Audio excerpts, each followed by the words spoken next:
معرکہ حق کو 5 ماہ گزرنے کے بعد بھی بھارتی بے بنیاد پروپیگنڈا جاری ہے۔ بہار اور مغربی بنگال میں انتخابی مہم کے دوران بھارتی ملٹری قیادت نے جھوٹا اور بے بنیاد پروپیگنڈا شروع کر دیا۔ رپورٹ دیکھیے۔ معرکہ حق کو 5 ماہ گزرنے کے بعد بھی بھارتی بے بنیاد پروپیگنڈا جاری۔ ترجمان پاک فوج کا بھارتی عسکری قیادت کے سیاسی دباؤ کے تحت بیانات پر اظہار تشویش۔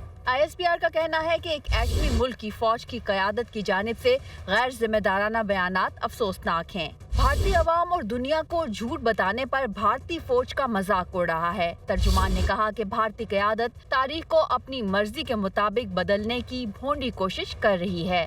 بھارتی بیانیہ بالی ووڈ فلموں کے اسکرپٹ جیسا ہے۔ ایسا محسوس ہوتا ہے کہ بھارتی فوج اور ملٹری قیادت کو معرکہ حق میں اپنی بدترین شکست ہضم نہیں ہو رہی۔ ISPR کا کہنا ہے کہ عالمی برادری اب بھارت کو سرحد پار دہشت گردی کے اصل چہرے کے طور پر دیکھ رہی ہے۔ بھارتی عسکری قیادت جان لے پاکستانی مسلح افواج ملک کا دفاع کرنے کی بھرپور صلاحیت رکھتی ہیں۔ کسی بھی حملے کا پوری شدت اور طاقت سے جواب دیا جائے گا۔